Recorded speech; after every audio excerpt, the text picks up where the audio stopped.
Hey guys, this is Strength Coach Freeman, and welcome back for another episode of Strength and Conditioning for eSport athletes. Today's video will focus on soft tissue work for the hands. Remember, an effective training session has 4 components. Component 1, soft tissue work. 2, movement prep. 3, your actual either strength and conditioning segment or doing your actual gaming.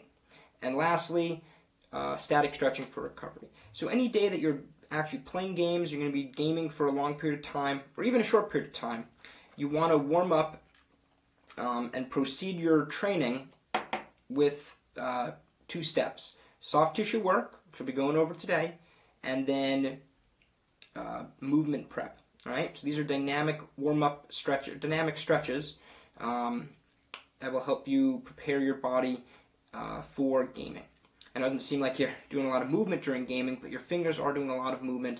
They're moving quickly, doing a lot of repetitive movements. So it's very important to prepare your hands properly so they continue to function throughout the duration of your career.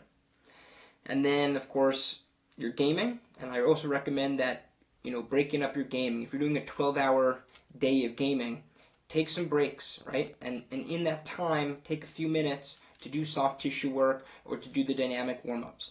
What you do not want to do in between your gaming is usually static stretching. In most circumstances, it's best to save your static stretching for the end. All right, we'll go over more about that when we do our videos on static stretching, but pretty much static stretching affects the proprioceptors within the muscle and tendons and can actually kind of delay your reactivity when it comes to moving your muscles. So you don't want to delay your activity prior to gaming or doing any sport for that matter. Sport usually is dealing with reactiveness, right? You need to be quick and reactive, so delaying your reaction time is never really a good thing. We want to improve reaction time, not minimize it. So static stretching is great for improving flexibility, maintaining the health of your hands, but that should be done at the final stage after the end of your strength and conditioning or gaming, or again a combination of the two.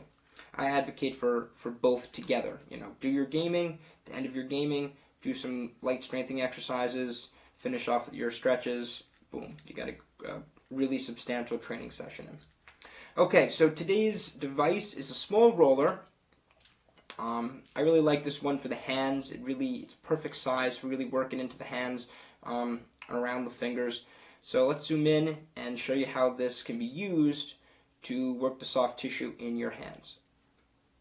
Okay, so here's more of a close-up of this tool. As you can see, it's got some little bumps, but they're very rounded. So they're not going to be too intense to press in to the tissue.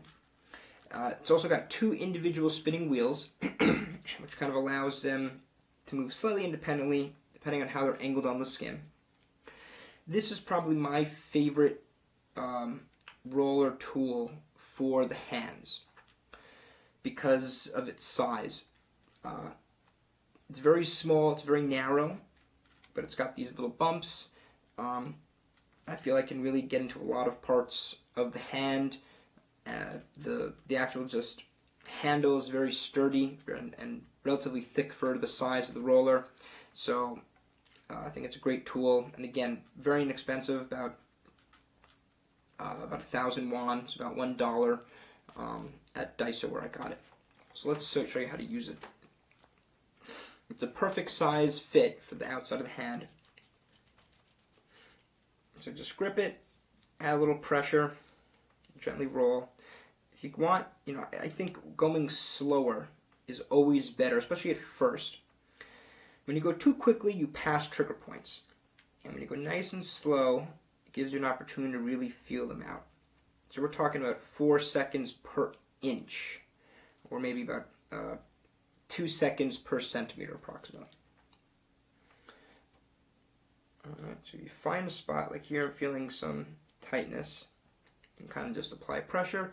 Or, again, once you find some of the trigger points using this, you can always go to a more pointed device. I've made some videos in the past about some different devices, and then you can use that to kind of hone in on some of these specific trigger points. But again, you can go slow, you can also go a little faster. And I recommend just kind of rolling through the whole palm, down to the base.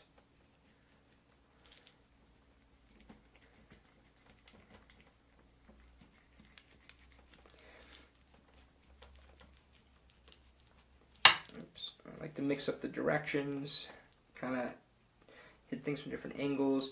Again, it's about a perfect size for the fingers. Don't press too hard with the fingers, just nice and gentle.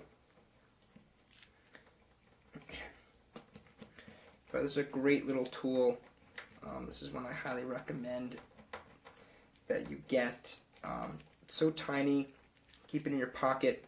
You can take it with you to your training, or use it even at a competition, between rounds. If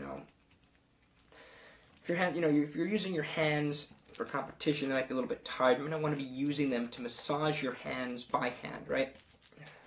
In I think my first video on soft tissue, I just showed you how to do this kind of work with your hands. But again, your hands are probably your best tool.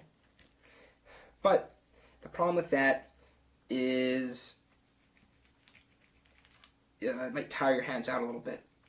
So this, you're not using your hands to massage, so you run less of a risk of actually tying your hands out. So that's, again, one of the benefits of the tool. This works so nicely right here on the outside of the hand.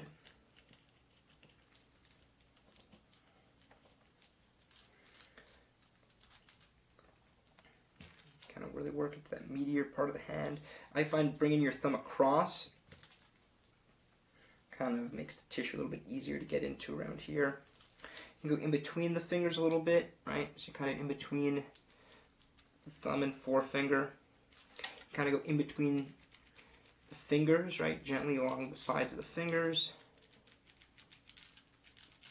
Nice and easy, especially when you're working closer to bone, a lot less pressure, just a gentle roll.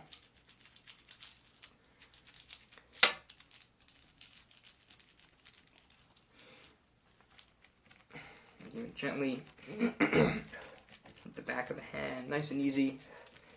It's a very light roll, minimal pressure. And I always recommend to try out your hands first, right? Use your hands, maybe play a little bit of your game first, see how they feel. Come back, do the soft tissue work, and then try to do your game again and see if the hands feel better. You really should feel more of a lightness to the fingers. Things should flow a little bit better. Things should just feel more fluid and more comfortable after doing a little bit of soft tissue work like this. So just a minute or two per hand. If you want to go a little longer, that's fine, but start off nice and easy. As you get more used to it, you can increase the amount of time. But again, the key thing is looking for specific trigger points. So I really think for soft tissue, if you get some kind of roller device, like this, one of the other devices I've shown, one of the more pointed devices, right, with either the rounded pointy tip or even that kind of flat bar tip. Between those, have one of each of those, and then being able to use your hands, I think you'd be in pretty good position for being able to work soft tissue. So I hope you found this helpful, and please tune in for future videos on strength and conditioning for eSport athletes.